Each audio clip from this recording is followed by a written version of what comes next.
Agora acho que a gente pode fazer umas questõezinhas aqui sobre memórias que eu tenho no final aqui da nossa apresentação. Bastante coisa, né?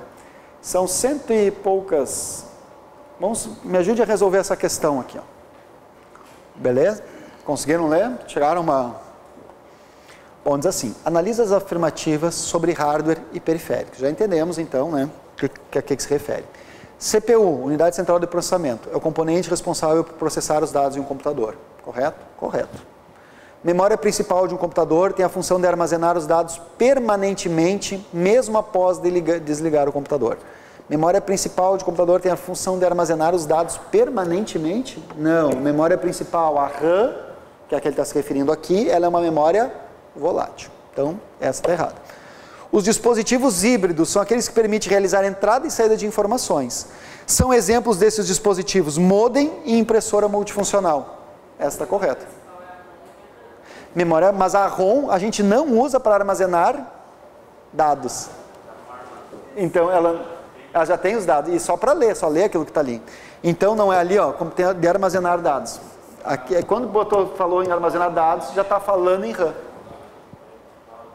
Ali já está. O que está lá na ROM, só leitura. E lembra que se eles estivessem falando em memória flash, eles iam citar aqui memória flash. Tá? Que é um tipo diferente daquela outra ROM. Então, beleza, letra C. Perfeito. Mas a memória flash não é principal. Não, não é principal. Exatamente. Não é principal. Essa outra aqui da Consuplan. Vamos lá. Podemos começar aqui? Diz assim, ó. Com relação a componentes de um computador, relacione as colunas a seguir. Gabinete, monitor, teclado, mouse e CPU. Eu tenho lá. Periférico de entrada pelo qual se controla o cursor que aponta para os itens na tela. Pô, isso aqui ficou tranquilo. Mouse, né? Nós vamos falar do mouse daqui a pouquinho. Dispositivo apontador. Então, 4. Já dá para... Já tirei, descartei aqui 3 opções, né? Só uma... Pois caixa metálica, onde ficam vários componentes eletrônicos que fazem o processamento da informação. Bom, aí já está se referindo ao gabinete. Perfeito?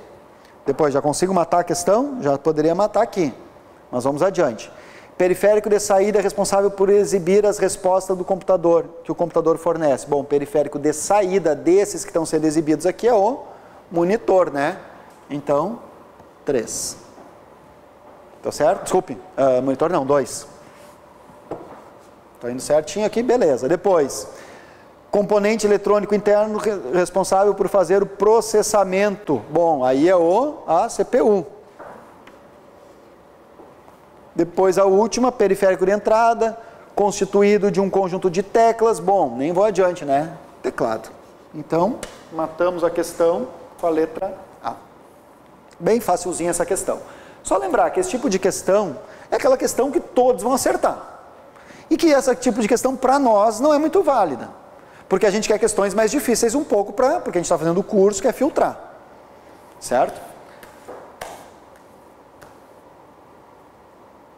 Vamos fazer mais essa aqui, dar uma consolidada e aí a gente já passa para outro assunto. Diz assim, ó, os dispositivos de entrada e saída são equipamentos que permitem a comunicação entre CPU e o mundo exterior. Classifique a seguir os dispositivos de entrada e os dispositivos de saída de um computador. Então, quando for de entrada eu vou colocar 1, quando for dispositivo de saída 2. Projetor multimídia, estamos usando um aqui, um projetor. Então ele é de saída, 2. Scanner, bom, vimos que é um dispositivo de entrada. Impressora, você só impressora é saída. Depois, monitor, se é só monitor, não é sensível ao toque, saída. E por último, mouse, dispositivo de entrada, é um dispositivo apontador, tá certo? Então, sequência 2, 1, 2, 2, 1. 2, 1, 2, 2, 1, letra C. Bom, vamos adiante, depois a gente volta a tratar desses assuntos aqui. Então, voltando, Shift F5, opa, deixa eu voltar agora alguns slides atrás, hein? Porque agora a gente deixa as memórias e começa a falar dos outros componentes. E vamos falar agora um pouquinho sobre teclado. Paulo, teclado não acredito. Não, teclado eu domino, tá certo? Teclado não, mas vamos falar um pouquinho sobre teclado que é importante. Por que teclado é importante? Porque é o principal dispositivo de entrada. Então tem que dominar o teclado. Tudo que eu vou fazer pelo mouse é sempre mais lento. Então, o que a gente vai começar a cuidar? O que tem que estudar para a prova? Teclas de atalho. A organizadora adora pedir teclas de atalho. Eu aqui vou treinar algumas com vocês, mas vocês já podem pegar, tem lá no meu site, tem arquivos específicos só com teclas de atalho. Inclusive, depois para a próxima aula eu vou trazer aqui o arquivo, tem um que compara as teclas de atalho do Word com o Writer. Tem que saber isso aí. Porque a organizadora vai seguir esse caminho. Terão teclas de atalho, é líquido e certo. Tá? Então, a primeira coisa que a gente tem que entender é o seguinte. O teclado tem 3 padrões diferentes. O teclado do padrão internacional, o ABNT e o ABNT2. Para nós aqui ocidentais, tá? Para os orientais é diferente, mas para nós ocidentais, esses 3 padrões que a gente vai trabalhar. Padrão internacional aqui, ó. Não vem a tecla internacional. Não vem a tecla cedilha. Teclado ABNT, Associação Brasileira de Normas Técnicas, vem o cedilha. E o ABNT2, vem o cedilha e a tecla Alt-GR, Alt grande. Então esse teclado aqui que está em exibição para nós, é um teclado ABNT2, tem a tecla cedilha e tem a tecla Alt-GR. Para nós aqui da língua portuguesa é muito melhor o teclado ABNT2, por quê? Tendo a tecla Alt-GR, eu consigo acessar esse terceiro caractere que a tecla tem. Então isso facilita bastante. Preferência nossa é usar a ABNT2. Perfeito? Bom, então vamos entender o seguinte, ó, o teclado aqui, ó, essa região aqui, chamado de teclas alfanuméricas, essa aqui. Ó. Depois aqui em cima, teclas de função. Tudo isso aqui, ó, tecla de função, aqui e aqui. Depois aqui, teclado numérico. E aqui são os comandos multimídia. Esse teclado é um teclado multimídia. Por que multimídia? Porque aqui eu posso aumentar o volume, posso diminuir o volume, posso acessar a internet, tudo isso por essas teclinhas aqui, que não é comum em todos os teclados. Certo? Agora olha só, vamos rapidamente o que faz cada tecla. A tecla Alt, Alternate, ela sempre acessa o primeiro item do menu, em qualquer programa que eu estiver. Então repara o seguinte, ó, eu estou aqui com o PowerPoint em execução. Se eu pressionar Alt, repare que vai aparecer um atalho do lado de cada comando.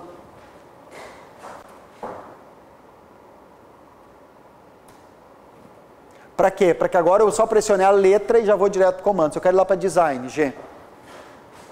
E aqui dentro do Design, se eu quisesse mudar, por exemplo, o estilo de plano de fundo, U. Então, como é que eu acessei esse menu? Como é que eu acessei os comandos? Pressionando Alt, Alternate. A tecla Alt sozinha sempre acessa o primeiro item do menu, em qualquer programa. Depois, essa tecla logomarca do Windows. Na prova de vocês, lá no edital que a gente aqui está usando como base, está pedindo Windows. Se cair o Windows, tem que dominar os atalhos com essa tecla. Mas a gente está vendo aqui que tem uma grande chance de não cair o Windows, porque já tem lá, já saiu, por isso que eu vou dar uma olhadinha na programação, nossa programação. Se não cair, se for Linux, aí já essa tecla tem uma importância menor. Essa tecla tem vários comandos em Windows. Por exemplo, se eu quero abrir o Windows Explorer, logomarca aqui mais E, abrir o Explorer. Se eu quero minimizar tudo, logomarca M. Se eu quero bloquear o computador, logomarca L. Então tem uns 10 atalhos envolvendo essa tecla, tem que dar uma cuidadinha. Chamada de tecla de sistema, WinKey ou tecla Windows. Depois a tecla Ctrl, sozinha não tem função alguma. Mas ela sempre entra nos atalhos, quer dizer, ela muda a função das outras. Ctrl C, Ctrl V, Shift, Ctrl tal coisa, Ctrl Alt Del. Então a tecla Ctrl muda a função das outras teclas, sozinha não tem função. Shift deixa os caracteres maiúsculos e acessa o segundo caractere que algumas teclas têm. Beleza. E também entra em alguns atalhos. Shift, Ctrl C, Shift, Ctrl alguma coisa. Caps Lock, pressionando Caps Lock, acende uma luz no meu teclado indicando que tudo que eu digito fica maiúsculo. Backspace permite me deslocar pelas janelas e também criar parágrafo e tabulações nos editores de texto. O que você quer dizer com deslocar pelas janelas? Olha só. Digamos que eu quisesse salvar aqui, ó, arquivo, salvar como. Ó. O meu cursor está nessa posição. Se eu não tiver mouse e quiser vir para cá, quiser depois ir para os botões, como é que eu me desloco por essa caixa de diálogo? Usando o Tab. Então repare, conforme eu vou pressionando o Tab, eu vou me deslocando. Lembra que tudo que eu faço pelo mouse acaba sendo mais lento. Claro que mouse é importante em ambiente gráfico, mas se eu puder dar o comando pelo teclado é mais rápido. Quando você aperta Alt, Tab, ele muda O Alt Tab é um outro atalho para alternar entre os programas em execução. Alt Tab aqui, ó. Se você apertar só o Alt, acessa o primeiro. Aí ele acessa o primeiro item. Exatamente, ele acessa o primeiro item do menu, só o Alt. Agora, exato, Alt mais Tab. Tanto que os organizadores falam assim, ó, pressionar e manter pressionado. Tá? É bem comum. A organizadora de vocês, Consulplan, não costuma fazer muito a sequência de comandos. Não é o caminho. Já a CESP, Carlos Chagas, FGV, gosta de sequência de comandos. CESP adora. Se o usuário selecionar o arquivo, depois clicar com o botão direito, depois no menu de atalho, clicar lá. Quer dizer, bota uma sequência de comandos para o candidato ter como referência. A de vocês não costuma fazer isso. As perguntas são mais objetivas, mais diretas. Bom, indo adiante. Depois eu tenho a tecla Backspace que volta apagando. Maravilha. Enter que dá entrada nos dados. Shift com a mesma função do Shift da esquerda, né, ou da direita. Ctrl com a mesma função do Ctrl da direita. Essa tecla tem a mesma função do botão direito do mouse. Ou seja, ela sempre abre menus de atalho. Tem que cuidar isso aqui, ó.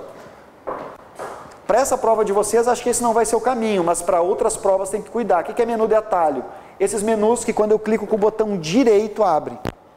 Essa organizadora de vocês, que é a Consulplan, não costuma pedir muito esses menus, mas outras organizadoras costumam.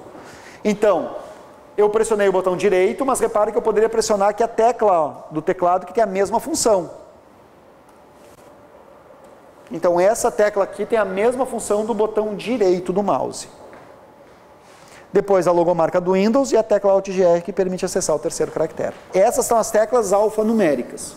Depois vem as teclas de função aqui, ó. ESC, cancela o comando, é o escape, beleza. Depois vem F1, F2, F3, F4. Cada um desses Fs aqui, F2, F3, F4, tem funções diferentes em cada programa. Por exemplo, lá no Word, F5 é ir para, é o comando ir para você poder se deslocar. No PowerPoint é ir para o modo apresentação. E no navegador é atualizar a página. Então, só para dar um exemplo de uma tecla que tem funções totalmente diferentes nos aplicativos. Agora, tem que cuidar o seguinte, o F1. O F1 sempre abre a ajuda do programa. Por exemplo, estou lá no Windows e quero abrir ajuda, F1. Estou lá no Linux, quero abrir ajuda, F1. Estou lá no Word, no Writer, quero abrir ajuda desses programas, F1. E aqui vai a primeira dica que eu vou dar para vocês. Pessoal, onde é que vocês acham que as organizadoras buscam as questões das provas? Nos manuais dos programas. Então, sempre que vocês entrarem em dúvida, qual é a primeira fonte de referência que vocês vão abrir? O manual. Tem que abrir um manual.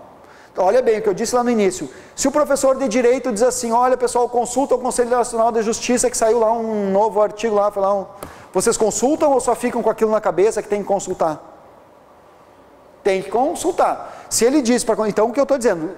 Se eu estou dizendo, abre ajuda, dá uma olhadinha como é que é a ajuda do programa. Porque é lá que a organizadora vai buscar a grande parte das questões. Perfeito? Então, estou aqui no PowerPoint, pressiono F1, abriu aqui a ajuda do PowerPoint. E aqui abriu essas teclas. Não é a organizadora de vocês, mas se fosse FEPESE, que é a organizadora aqui, né, aqui do Estado, esses atalhos cairiam. Se fosse FEPESE, eu diria isso, tudo isso aqui. Bom, beleza? Depois temos as teclas aqui, né, que fazem deslocamento a setas, né, de movimentação, para se deslocar. Depois a tecla Insert, Delete, todas essas teclas aqui têm funções opostas, então uma insere caracteres e a outra deleta. Home coloca o cursor no início da linha, End no final da linha, Page Up rola para cima e Page Down rola para baixo. Depois o teclado numérico, que vai estar funcionando os números quando eu pressionar a tecla no Lock. Pressionando no Lock acende a luz, aí funcionam os números.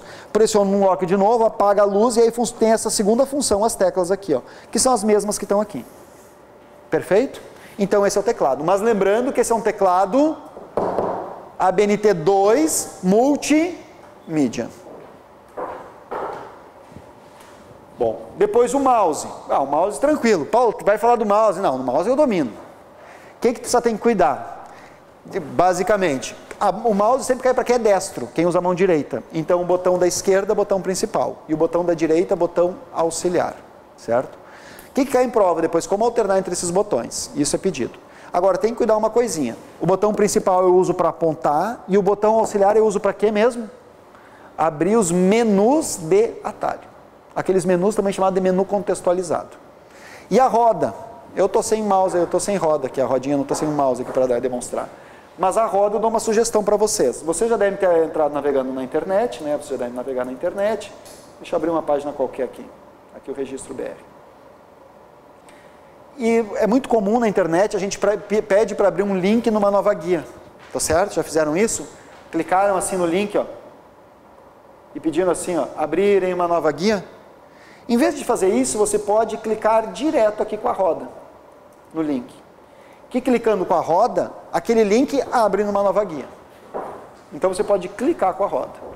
Mas basicamente domina o botão esquerdo e direito. Isso é o que é pedido. Bom, alguns outros dispositivos apontadores. Não costuma cair, mas o trackball, aí você só rola a bolinha em cima. Os touchpads, né, touchpad que eu estou usando aqui no notebook, sensível aqui ao toque.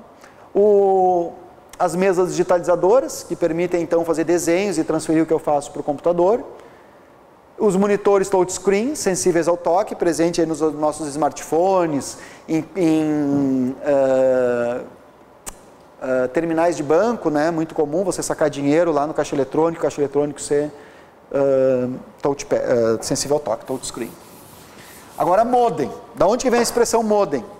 Modem é um dispositivo de entrada e saída. É ele que permite conectar meu computador a outro computador utilizando a linha telefônica. Por que modem? Porque é a união de dois termos. Ele modula e demodula a informação. Só para o pessoal aí, né, não se agora eu vi a colega aqui dando uma... Vamos nos posicionar de novo aí na apostila. Então, modem, nós estamos lá na página 13 da nossa apostila. Eu estou seguindo basicamente a sequência da apostila. Nós vamos falar daqui a pouquinho dos barramentos. Tá? É que barramento é sinal digital, primeiro eu estou trabalhando a parte de hardware, mas nós vamos falar dos barramentos. Então, modem é a união de dois termos, ele modula e demodula a informação. Basicamente, o que ele faz? Ele permite que o nosso computador se conecte a outro computador utilizando a linha telefônica. Então, eu tenho que ter um modem aqui no meu e o outro usuário tem que ter um modem lá no dele. O meu modula e o do outro demodula. Para quê? Para poder transmitir dados usando a linha telefônica fixa. Para isso que serve o modem. Por isso que ele é entrada e saída. Posso tanto receber os dados pelo modem quanto enviar. Bom, os principais tipos de modem é o modem convencional, aquele modem que fazia conexão discada com a internet, aqueles mais antigos, que era ou voz ou dados. Espero que vocês nunca tenham passado por isso. Lembra? Fazia aquele barulhinho de conexão, exatamente. O cable modem, usado pela NET, para poder dividir o sinal em linha telefônica, linha internet e TV, né? E a TV. E o modem ADSL, utilizado pela GVT, por exemplo. Depois o monitor. Lembrar que o monitor é um dispositivo específico de saída. Tá? Bom, o monitor ele é medido em polegadas, traçando uma diagonal. 14, que nem TV, 14, 18, 21, 24 polegadas. Bom, os principais tipos de monitor, aqueles mais antigos, os de raio catódico, aqueles que usavam um tubo de imagem, hoje já fora de uso. Os de cristal líquido, os de LCD, e os de LED. Tá? Os de LED é light emitting, é um diodo, basicamente isso. Bom, só lembrar o seguinte, gente, quem está gerando essa imagem não é nem o meu monitor, nem o datashow. Quem está gerando essa imagem é a placa de vídeo. É essa placa aqui, ó.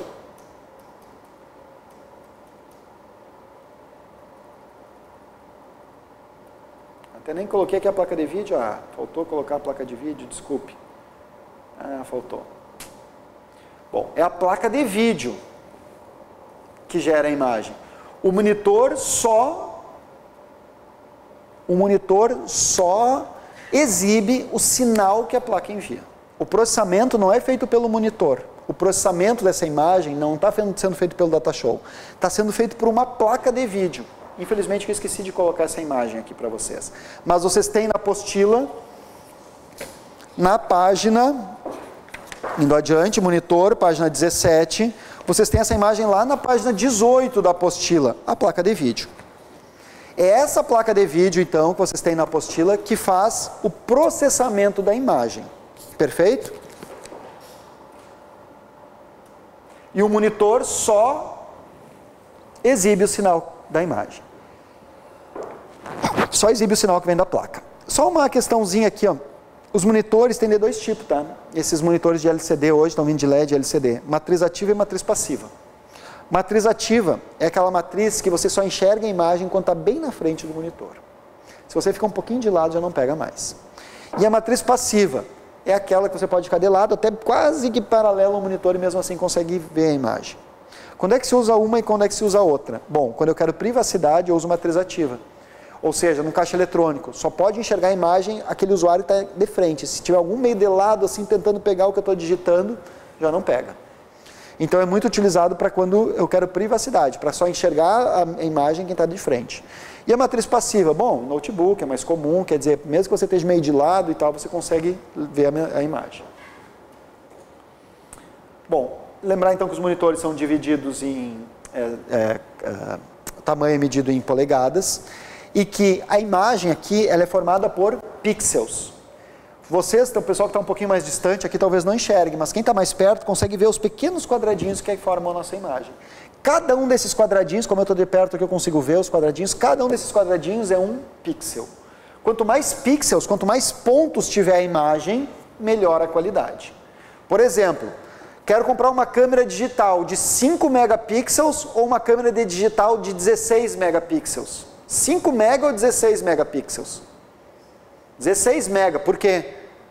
Porque tem mais pontos, significa que a imagem tem uma resolução maior, uma qualidade, uma definição maior. Então, quanto mais pixels, melhor a definição. Bom, quanto menor a distância entre esses pixels, isso é o dot pitch. Quanto mais próximo um ponto do outro, melhor. Certo?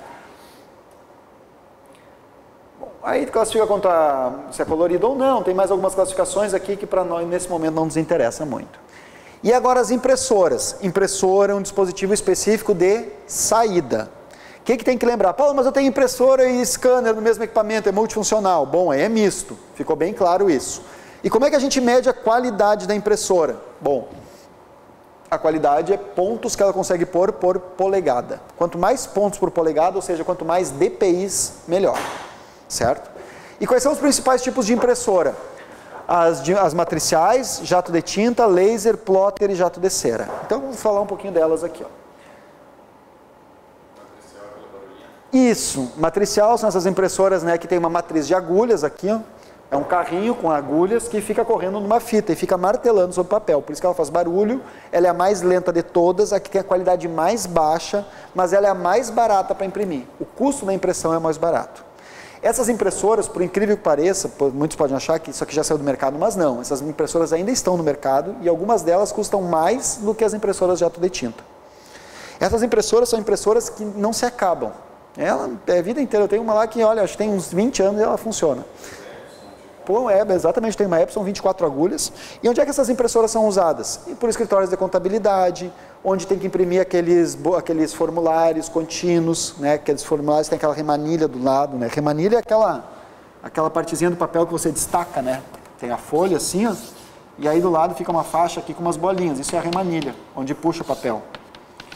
Então, por exemplo, uma estação rodoviária que vai imprimir os bilhetes das passagens, que só tem que imprimir a poltrona, a data da passagem e a poltrona e o dia, né? A data e o poltrona, o dia, o que mais?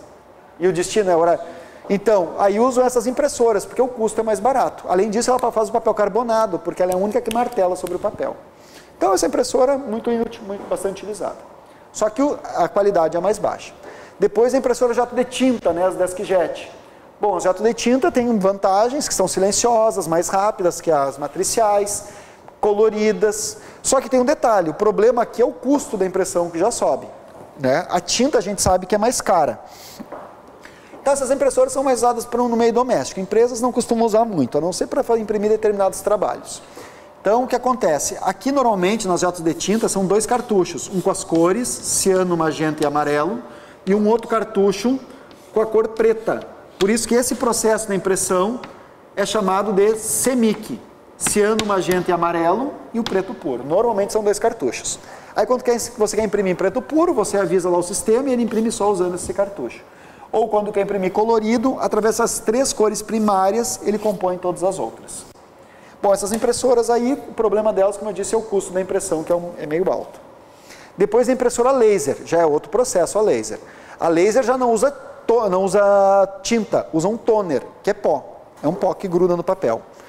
Então essas impressoras têm uma velocidade alta, a qualidade bem alta também, não vou dizer que é de melhor qualidade, porque não é, mas a qualidade é bem alta. E tem as impressoras preto e branco e colorida. Hoje já tem a laser colorida, que nem é tão cara assim. Hoje você compra uma laser colorida aí por em torno de R$1.000. e uma laser preto e branco, em torno de uns R$500, você compra já uma boa.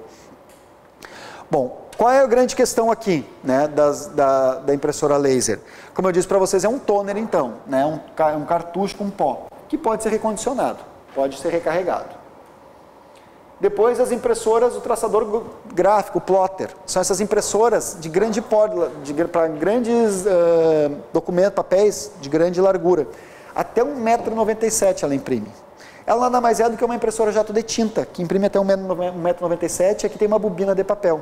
Então pode imprimir metros, um rolo enorme de papel. Muito utilizado o pessoal que trabalha com arquitetura, com engenharia, para imprimir as plantas.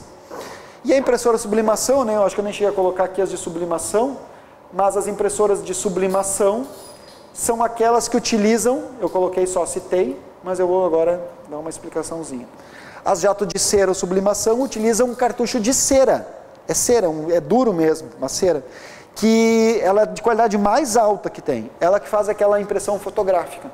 Quando a gente vai nessas empresas que fazem a revelação de foto numa hora, qual é a impressora que elas usam? Jato de cera. Por isso que é mais caro imprimir em qualidade fotográfica do que imprimir numa laser colorida, por exemplo. Perfeito? Lembrar então que aqui nós temos exemplos de dispositivos todos de saída. Alguns outros periféricos agora. Webcam, dispositivo de entrada. Já viu sair alguma coisa pela webcam? Sai uma fitinha lá impressa. Câmera digital. Também só captura a imagem, né? Esses dias me perguntaram, pô, mas a câmera digital, não tem lá um cartão de memória que depois eu posso buscar as fotos? Bom, o cartão de memória é outro dispositivo. A câmera em si só captura. As caixas de som, saída. Projetor multimídia. Opa, botei lá, inverti. Microfone, projetor multimídia. E o leitor óptico.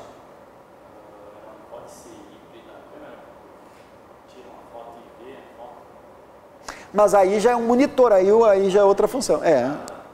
Mas a câmera em si, ela só captura. A função dela é capturar a imagem. Mas dá para ver, claro, ela tem um monitor, e aí o monitor, esse é um dispositivo de saída. Mas a câmera em si... Não, é como função dela, pega a função da câmera é captar a imagem. Agora, claro, que tem uma... Porque lembra o seguinte, ó. Se não tivesse aquele monitorzinho, daria para bater a foto? Daria, porque a câmera tem o visor, né? Então, aquele monitor ali é só um dispositivo de saída que tem junto com a câmera. Você tem razão, é uma dúvida bem frequente essa aí, porque a câmera tem vários recursos, né? Os três de cima são todos de entrada. Todos de entrada, voltando. Projetor multimídia, você está invertido. Não, desculpe, saída. Projetor só saída. Microfone, entrada.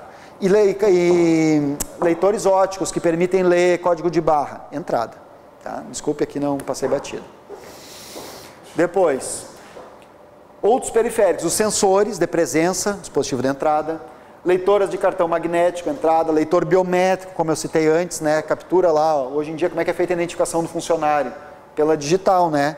Então, ó, reconhecimento de digital íris, reconhecimento facial, reconhecimento digital íris associado à corrente elétrica e reconhecimento de voz.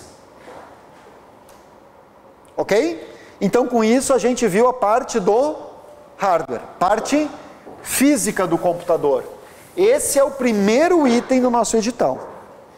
Agora, nós vamos estudar o software, que também fala lá no primeiro item, mas olha só, vou voltar aqui na nossa apresentaçãozinha só para não se perder. Ó. Aqui, ó. Então, introdução a conceitos de hardware e software no computador. Beleza, é isso que a gente está estudando. Mas agora a gente vai entrar também nessa parte, ó, conceito de software livre, licenças de uso, distribuição e modificação. Então agora nós vamos entrar no software e dentro do software nós vamos estudar esse item aqui. Então, belezinha, vamos cancelar isso aqui, apresentação. Cancelamos aqui e vamos vir aqui. Shift, F5, não, vamos rolar aqui para baixo. Então, software.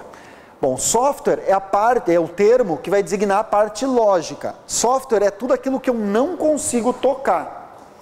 Então, onde é que entra o software? O software entra para fazer a mediação, aquele é um mediador, ele faz um meio de campo entre o usuário e o hardware. Tem como o usuário dar comandos direto para o hardware? Eu poderia dizer assim, o computador armazena aí no disco rígido tal arquivo? Não, eu preciso de um software. Tem como eu pegar e dar um comando direto para o hardware? Por exemplo, eu quero gravar uma imagem, ou computador, filma aí tal coisa. Não, eu preciso de um software. Então, o software são as instruções dadas para o hardware. Lembra o seguinte, o hardware é burro. Tá? O que vai dar a inteligência, digamos assim? O software. Agora, vamos entender, para essa explicação que eu vou dar, o software como sendo os programas. Mas software não são só os programas. Software é qualquer arquivo que eu tenho no computador. Por exemplo, uma música. Tem como tocar naquela música? Vou pegar a música que está ali naquele computador e vou pôr aqui no bolso, dá? Ah, pô, pode botar num pendrive, pode botar num CD. O que a gente viu que pendrive e CD é? Hardware. Um arquivo que eu tenho do Word. Eu posso botar aquele arquivo do Word no bolso? Pode, bota no CD, no pendrive, tudo de novo. Mas CD, pendrive, tudo hardware. Então, qualquer arquivo que eu tenho no meu computador, um arquivo do Word, uma apresentação aqui do PowerPoint, uma música, um filme, qualquer arquivo é software, inclusive os vírus. Só que para a explicação que a gente vai dar agora, quando eu me referir a software, eu estarei me referindo aos programas, certo? Que também são softwares. Bom, então o software a gente vai classificar de duas maneiras diferentes, tem que ficar bem claro isso. Primeiro, quanto à função que ele exerce no computador. E a segunda, quanto à forma de distribuição. E lá no edital, aquele último item diz assim, ó, quanto à forma de distribuição, quanto à sua licença de uso. É isso que se refere a licença. Então primeiro a gente vai classificar quanto à função. Por que o programa está ali? E quanto à função a gente classifica como sistema, ou ele é sistema operacional, ou ele é um aplicativo, ou ele é utilitário, ou ele é uma linguagem de programação. Quanto à função. Então vamos lá. O que é um software do tipo sistema operacional?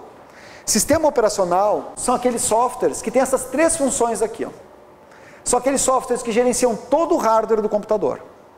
Por exemplo, quem está gerenciando placa-mãe, processador, memória, teclado, mouse, todo o hardware daquele meu computador ali? Quem tá gerenciando é o meu sistema operacional. Que no meu caso, nesse momento, eu estou usando o sistema operacional Windows. Então é o Windows que está gerenciando todo o hardware do nosso computador. Onde é que o Windows, vocês devem estar acostumados ao sistema operacional Windows, certo? Já vamos dizer uma coisa, comecem a estudar o Linux.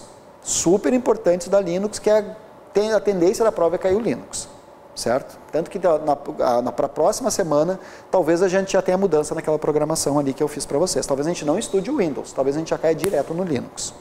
Porque tem uma grande chance de não cair o Windows. Eu diria quase que certo que não vai cair o Windows. Mas ainda como a gente está dependendo de uma informação ou outra, nós vamos confirmar. Então, eu estou usando o sistema operacional Windows. Onde é que o Windows gerencia todo o hardware do nosso computador? Onde é que eu vou no Windows para gerenciar teclado, mouse e impressora? Painel de controle. Então, quando cai o Windows em provas de concurso, o que eu tenho que estudar? Painel de controle. Porque é lá que eu vou gerenciar a impressora, o teclado, parou de imprimir. Onde é que eu resolvo isso? Lá no painel de controle. Só para completar, depois a gente retoma daqui na próxima aula. Segunda função do sistema operacional, é ele que está gerenciando a execução de todos os outros programas. Repara o seguinte, olha só quantos programas eu tenho aqui em execução, ó. PowerPoint, 3, ó. 2 ou 3 abertos. Excel, 1. Explorer, Google Chrome, tudo isso está em execução. Quem é que está alocando memória para esses programas entrar em execução? Quem é que está gerenciando esses programas? O meu sistema operacional. E por último, o sistema operacional é uma linguagem que interpreta e executa os comandos do usuário. Vou dar um exemplo bem simples de vocês entenderem. Ó. Já estou encerrando aqui. Vou até fechar. Peguei esse arquivo aqui, a aula TXT que eu criei lá no início.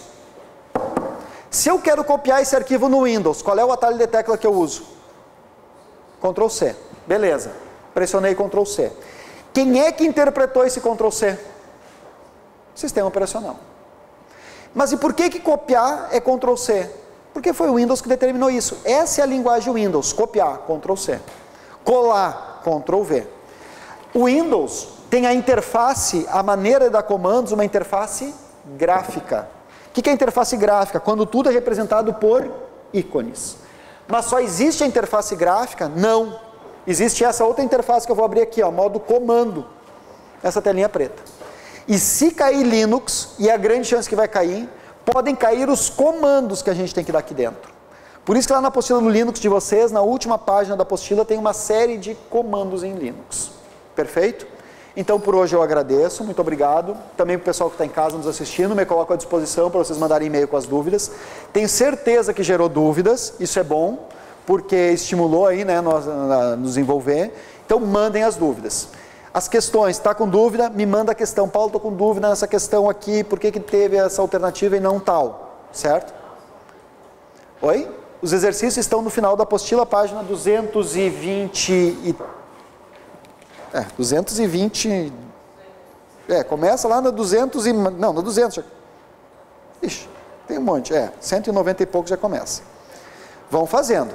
E eu vou liberar para vocês, dentro de mais uma semana, acho que até o final da semana, um arquivo com em torno de umas 400 questões só com o Suplan.